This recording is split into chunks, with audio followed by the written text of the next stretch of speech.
오늘은 생명사역에 대한 그 마지막 설교를 드리고자 합니다. 하나님의 영광을 위한 멈추지 않는 열정에 대해서 말씀을 드리겠습니다. 누구나 한 번쯤 마음이 뜨겁게 신앙생활을 해본 적이 있으실 것입니다. 교회 가는 것이 너무나도 기다려지고 하나님을 알아가는 것이 너무나도 흥분되었던 그런 시간이 있었을 것입니다. 주님을 향한 마음이 너무나 뜨거워서 내가 뭐든지 주님을 위해 하겠다라는 그런 심정도 있었을 것입니다. 하지만 아쉽게도 시간이 지남에 따라서 그러한 흥분과 열정이 사그러질 때가 있습니다. 뜨거웠던 마음이 미지근해지는 것을 경험하게 됩니다. 마치 처음 사랑을 잃어버렸던 에베소 교회와 같이 그저 평범한 마음으로 신앙생활을 하게 됩니다.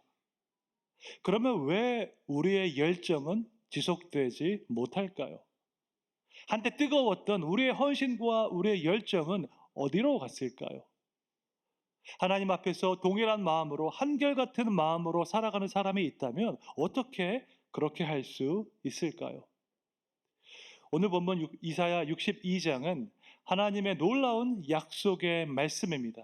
이사야 60장부터 62장은 이스라엘이 어떻게 회복될 것인지에 대한 약속을 담고 있습니다.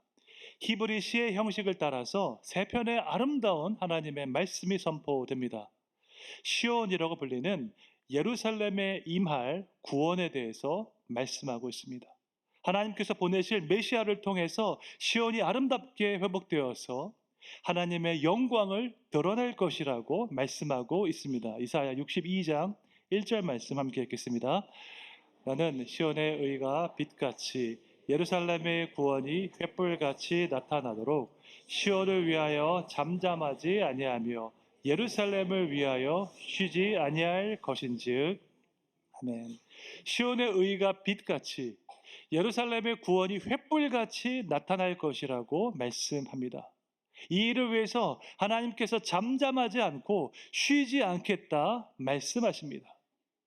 여기 나오는 횃불이라는 단어가 중요한 의미를 가지고 있습니다. 성경에 보면 하나님의 특별한 임재가 나타날 때가 있습니다. 하나님은 영이시기 때문에 우리 눈에 보이지 않습니다. 그런데 하나님의 특별한 임재가 나타나는 경우가 있는데 이것을 신학적인 용어로 하나님의 현현, 영어로 theophany라고 합니다. 그때 나타나는 현상이 있습니다. 불이 나타나기도 하고 연기가 나타나기도 하고 구름이 나타나기도 합니다. 예루살렘의 구원이 횃불같이 나타난다는 말씀은 예루살렘의 구원이 하나님의 임재의 결과이며 약속의 결과이다라는 의미입니다. 예루살렘이 회복되고 구원받는 것은 그들이 착해서가 아니었습니다. 그들이 봉사를 많이 하고 기도를 많이 해서가 아니었습니다. 예루살렘이 회복되고 구원되는 것은 하나님께서 그렇게 하시겠다고 약속하셨기 때문입니다. 하나님은 아브라함과 언약을 맺으셨고 모세와도 언약을 맺으셨고 다윗과도 언약을 맺으셨습니다. 그의 백성을 떠나지 않으시고 지키시고 구원하시겠다고 약속하셨습니다. 설령 이스라엘은 하나님을 떠날지언정 하나님은 그들을 절대로 버리지 않겠다고 약속하셨습니다. 그 약속을 기억하시는 하나님께서 이스라엘의 회복을 위해서 일하고 계십니다. 그들이 바벨론 포로로 잡혀간 그러한 상황에서도 하나님은 예루살렘의 회복을 위해서 구원의 역사를 행하고 계셨습니다. 예루살렘이 회복되어서 하나님의 영광을 나타낼 그날까지 하나님은 잠잠하지 않으시고 쉬지 않으셨습니다. 여러분, 이것이 바로 약속에 신실하신 하나님의 열심입니다. 하나님은 그분의 약속을 기억하십니다. 그리고 그 약속을 이루기 위해서 지금도 일하고 계시는 줄로 믿습니다. 이사야 9장 7절에도 나와 있습니다. 함께 읽겠습니다. 그 정사와 평강의 더함이 무궁하며 또 다윗의 왕좌와 그의 나라에 군림하여 그 나라를 굳게 세우고 지금 이후로 영원히 정의와 공의로 그것을 보존하실 것이라. 만군의 여호와의 열심히 이를 이루시리라. 아멘. 이사야 9장은 장차 오실 메시아에 대한 아주 중요한 약속의 말씀입니다.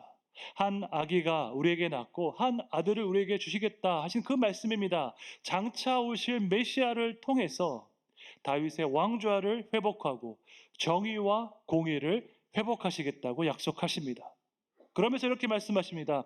만군의 여호와의 열심히 이를 이루시리라 말씀하십니다. 하나님의 열심, 하나님의 열정, 하나님의 헌신이 이것을 이룰 것이다 우리에게 말씀하십니다. 우리가 믿는 하나님은 그냥 가만히 계시는 분이 아니십니다. 천국 보좌에 가만히 앉아서 그냥 쉬시는 분이 아니십니다. 사람들이 어떻게 살아가나 보자, 우리가 마치 TV를 보는 것처럼 그렇게 관찰하시는 분이 아니십니다. 하나님은 지금도 열정을 다해서 일하시는 줄로 믿습니다. 하나님의 백성을 위해서, 하나님의 나라를 위해서 지금도 일하고 계십니다. 정의를 잃어버린 세상, 소망을 잃어버린 세상이 회복되는 일을 위해서 지금도 일하고 계십니다. 요한복음에 보면 예수님께서 이런 말씀을 하셨습니다. 요한복음 5장 17절 함께 읽겠습니다. 예수께서 그들에게 이르시되 내 아버지께서 이제까지 일하시니 나도 일한다 하시매. 아멘. 예수님은 하나님의 뜻에 100% 순종하는 삶을 사셨습니다. 또한 예수님은 하나님께서 주시는 그 말씀만 선포했습니다. 예수님은 자기 마음대로 임의로 말하지 않았고 임의로 행하지 않으셨습니다. 그러므로 예수님의 말씀과 삶을 보면 하나님이 어떠한 분이신지 우리가 알 수 있습니다. 여러분, 예수님께서 이 땅에 계실 때 유유자적하게 지내셨습니까? 하루의 일정 하나만 하면서 느긋하게 지내셨습니까? 그렇지 않습니다. 예수님은 끊임없이 일하셨습니다. 병자를 고치시고 귀신을 쫓으시고 천국 복음을 전파하셨습니다. 예수님께서 얼마나 피곤하셨으면 폭풍 가운데 있는 배 안에서도 주무셨습니다. 어부 출신인 제자들이 무서워할 정도로 아주 큰 폭풍이 있었는데 예수님은 그 안에서도 잘 주무셨습니다. 제가 그 모습을 보면서 예수님께서 얼마나 치열한 삶을 사셨을지 깨닫게 되었습니다. 예수님께서 그렇게 열정적으로 일하신 이유는 간단합니다. 하나님 아버지께서도 그와 같이 일하셨기 때문입니다. 그의 백성을 위해서, 정의와 구원의 회복을 위해서 하나님은 쉬지 않고 일하셨습니다. 그 모습 그대로 예수님도 이 땅에서 그렇게 열정적으로 살아가셨습니다. 그러므로 예수님의 생명사역을 맡은 자들 역시 그와 동일한 자세로 살아가야 할 줄로 믿습니다. 우리는 유유자적 한가하게 지내지 않습니다. 하루의 일정 하나만 하면서 느긋하게 살아가는 것이 우리의 인생이 아닙니다. 우리는 최선을 다해서 열정적으로 살아갑니다. 녹슬어 없어지는 것이 아니라 닳아서 없어지겠다는 조지 휘필드의 그 마음으로 우리도 살아갑니다. 왜냐하면 우리 하나님은 지금도 쉬지 않고 이 세상의 구원과 회복을 위해서 일하시기 때문입니다. 크리스천 심리학자인 조던 피터슨은 이렇게 말했습니다. 목표가 없으면 어떤 긍정적인 감정도 없다. 목표가 없으면 오직 혼란만 있을 뿐이다 라고 이야기를 했습니다. 여러분, 인생을 향한 긍정적인 감정은 분명한 목표에서 옵니다. 내 인생을 걸만한 의미가 있는 목표를 발견한 사람은 하루를 힘차게 시작할 수 있습니다. 반대로 인생에 목표가 없는 사람은 어떠한 긍정적인 감정도 느낄 수 없습니다.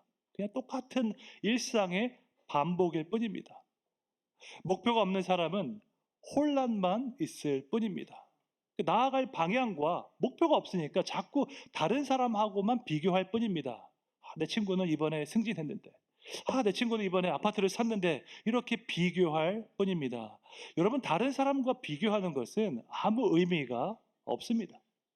시작이 다르고 강점이 다르고 목표가 다른데 단순 비교하는 것은 아무 의미가 없습니다. 성경은 우리에게 분명한 목표를 향해서 한 걸음씩 나아가라고 말씀하고 있습니다. 하나님께서 위에서 부르신 그 부름의 상을 위하여 나아가는 것입니다. 이런 마음으로 살아가는 사람은 인생의 모든 순간을 열정적으로 살아가게 됩니다. 내 아버지께서 이제까지 일하시니 나도 일한다 하신 그 예수님의 말씀을 기억하며 살아갑니다. 언약에 신실하신 하나님은 지금도 열정적으로 일하고 계십니다. 세상을 구원하고 회복하는 그분의 뜻을 이루기 위해서 그분은 오늘도 열정적으로 살아가고 계십니다.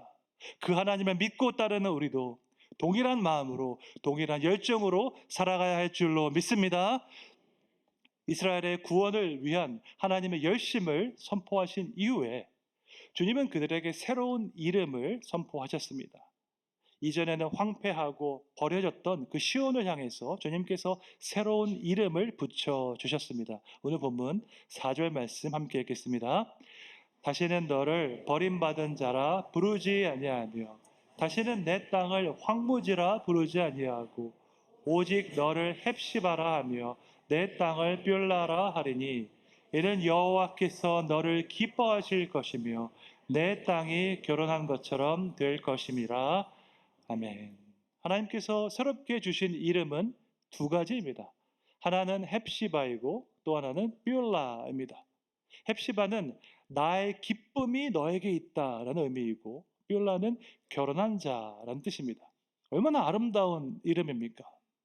하나님께서 시온을 향해서 너는 나와 결혼한 자이고 나의 기쁨이 너에게 있다고 말씀하십니다. 하나님과 우리와의 관계를 언약적인 관계, 결혼 관계로 표현한 것입니다. 고대 사회에서 새로운 이름은 언약적인 관계를 의미했습니다. 영원히 변하지 않는 그 언약을 맺은 이후에 그 징표로 새로운 이름을 주었습니다. 대표적으로 하나님께서 아브라함과 언약을 맺으시고 그에게 새로운 이름을 주셨습니다. 창세기 17장 5절 함께 읽겠습니다. 이제후로는 내 이름을 아브라함이라 하지 아니하고 아브라함이라 하리니 이는 내가 너를 여러 민족의 아버지가 되게 하매니라. 아멘. 아브라함의 원래 이름은 아브람이었습니다. 그 의미는 높임을 받은 아버지, 영어로 하면 exalted father였습니다. 근데 하나님께서 그와 언약을 맺으면서 그에게 새로운 이름을 주셨습니다. 그것은 아브라함이었습니다. 그 의미는 많은 나라의 아버지, father of nations였습니다. 하나님께서 아브라함을 통해서 여러 민족을 이루시겠다는 약속을 주셨기 때문입니다. 이처럼 고대 사회에서 언약을 맺을 때에는 새로운 이름을 주었습니다. 이것은 새로운 정체성, 새로운 관계 안에 들어갔다는 뜻이었습니다.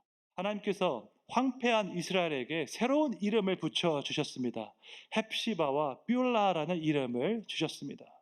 하나님께서 기뻐하시는 자, 하나님과 결혼한 자라고 선포해 주셨습니다. 그들에게 새로운 정체성을 주신 것입니다. 과거의 상처, 과거의 실패에 매몰되어 있지 말고 하나님의 사랑받은 자로서 살아가라고 말씀하셨습니다. 과거에는 아픔과 상처가 있었지만 이제 하나님과의 새로운 관계 안에서 새로운 삶을 살아갈 수 있다고 그들에게 말씀하셨습니다. 이것이 우리에게 주신 새로운 정체성입니다. 많은 사람들은 과거의 실패에서 벗어나지 못합니다. 내가 그때 그렇게 하지 말았어야 하는데 후회하면서 살아갑니다. 그런데 아무리 후회해도 지나간 과거가 바뀌지 않습니다. 지나간 과거는 어쩔 수 없습니다. 우리가 어떻게 할 수 없는 과거에 매여 있는 것은 옳지 않습니다. 하나님은 우리가 과거로부터 해방되기를 원하십니다. 과거의 상처, 과거의 실패로부터 우리가 자유케 되기를 원하십니다. 이를 위해서 우리에게 새로운 정체성을 주십니다. 이스라엘에게 헵시바, 뷸라와 같은 새 이름을 주셨던 것처럼 우리에게 새로운 정체성을 주기 원하십니다. 그것은 그리스도 안에서 완전히 새로운 존재가 되는 것입니다. 하나님의 사랑받은 아들, 하나님께서 기뻐하시는 딸로서 새로운 정체성을 가지고 살아가기를 원하십니다. 제가 여러 차례 말씀드렸는데 그리스도 안에서 건강한 정체성을 갖는 것은 너무나도 중요한 일입니다. 그렇게 하지 않으면 다른 것을 나의 정체성으로 삼기 때문입니다. 그것이 돈이든 명예이든 권력이든 여러분 다른 것을 나의 정체성으로 삼으면 안 됩니다. 심지어 교회에서 하는 봉사와 직분 이런 것으로도 나의 정체성을 삼으면 안 됩니다. 하나님이 아닌 다른 것으로 나의 정체성을 삼으면 여러 가지 문제가 생기기 때문입니다. 그 중에 가장 큰 문제는 그것을 자랑하고 의지한다는 것입니다. 하나님을 자랑하고 하나님을 높이는 것이 아니라 내가 하는 그 일을 자랑하게 되고 의지하게 됩니다. 그런데 내가 의지하는 그것은 결단코 나를 구원하지 못합니다. 내가 하나님보다 중요하게 생각하는 것은 반드시 나를 배신합니다. 팀 켈러 목사님은 이렇게 또 말했습니다. 무엇이든 우리를 지배하는 것이 우리의 주인이다. 권력을 구하는 사람은 권력에 지배당하고 사람에게 받아들여지기 원하는 사람은 좋아하는 사람에게 지배당한다. 우리는 스스로를 지배하는 게 아니라 자기 삶의 주인에게 지배당한다라고 말했습니다. 오로지 돈만 보면서 사는 사람은 돈의 지배를 받게 됩니다. 오로지 명예를 추구하며 사는 사람은 명예의 지배를 받게 됩니다. 저것만 있으면 정말 내가 행복할 텐데 라고 생각하는 그 모든 것은 우리를 배신합니다.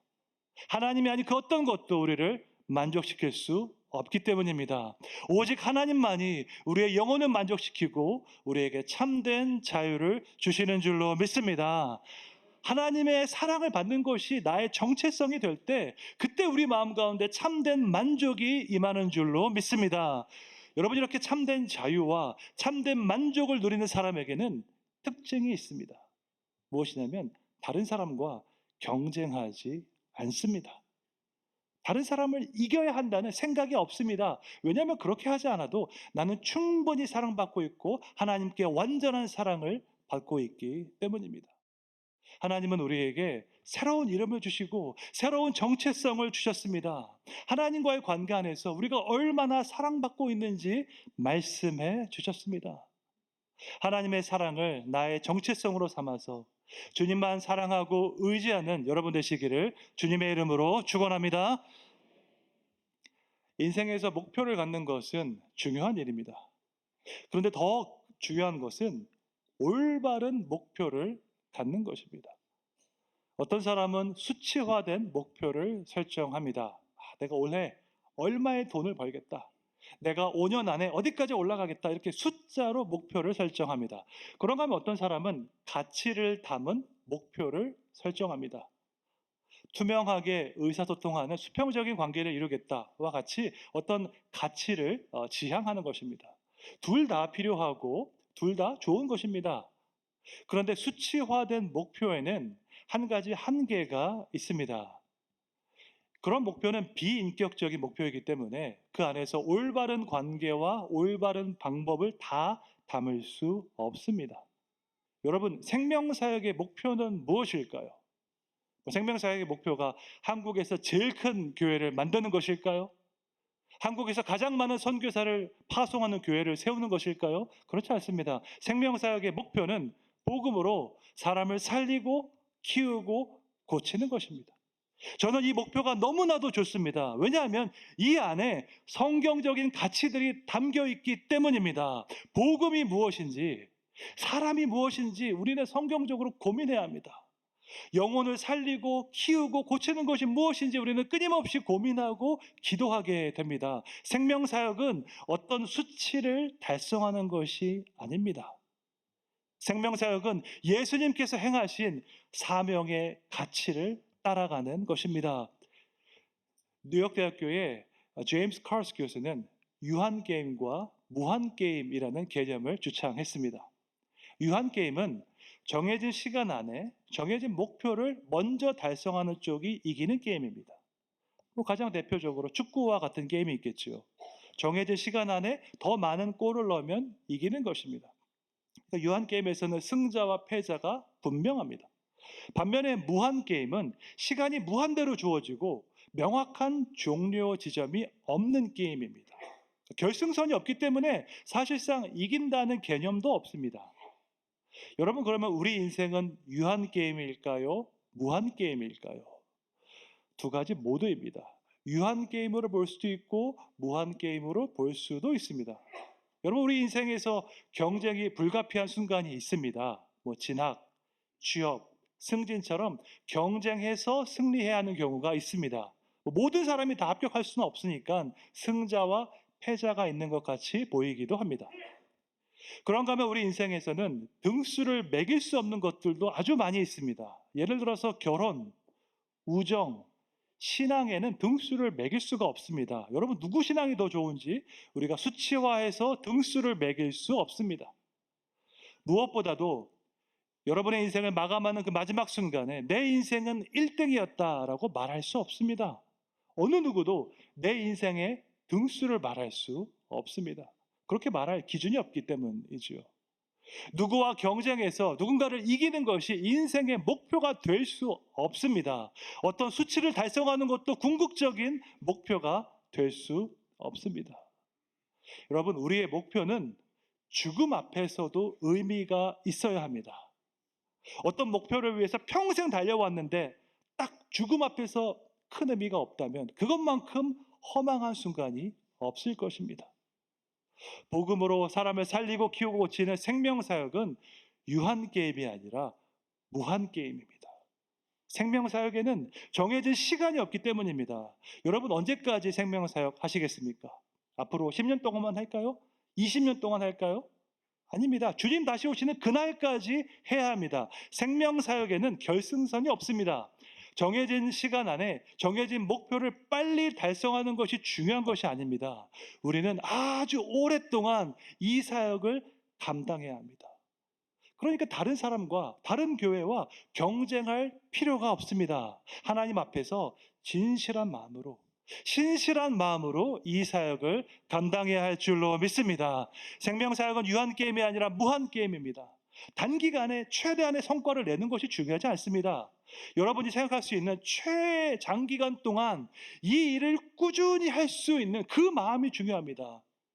멈추지 않는 열정, 멈추지 않는 도전을 할 수 있어야 합니다. 그런데 이 열정은 우리 안에서 나오지 않습니다. 이 열정은 살아계신 하나님의 열심에서 나오는 줄로 믿습니다. 우리에게 하신 그 약속을 잊지 않으시고 지금도 그 약속을 이루어 가시는 하나님의 열심에서 나옵니다. 내 아버지께서 일하시니 나도 지금까지 일한다라는 예수님의 말씀에서 나옵니다. 그 하나님의 열심을 깨달은 사람은 그와 동일한 열정을 가지게 됩니다. 하나님께서 지금도 쉬지 않고 일하심으로 나도 동일한 마음으로 하나님의 나라를 위해서 헌신하게 되는 것입니다. 이사야 62장 6절 7절 말씀 함께 읽겠습니다. 예루살렘이여 내가 너의 성벽 위에 파수꾼을 세우고 그들로 하여금 주야로 계속 잠잠하지 않게 하였느니라. 너희 여호와로 기억하게 하는 자들아 너희는 쉬지 말며 또 여호와께서 예루살렘을 세워 세상에서 찬송을 받게 하시기까지 그로 쉬지 못하시게 하라. 아멘. 우리는 하나님께서 성벽 위에 세우신 파수꾼입니다. 우리는 주야로 잠잠하지 말아야 합니다. 하나님께서 잠잠하지 않으신 것처럼 우리도 잠잠하지 말아야 합니다. 하나님 앞에 나와서 끊임없이 기도해야 합니다. 나라와 민족을 위해서, 교회와 생명사역을 위해서 기도해야 할 줄로 믿습니다. 우리의 간절한 기도로 인해서 하나님의 역사는 쉬지 않을 것입니다. 이 세상을 구원하시고 회복하시겠다는 하나님의 약속이 이루어지는 그날까지 주님께서도 쉬지 않으실 것입니다. 생명사역은 유한게임이 아니라 무한게임입니다.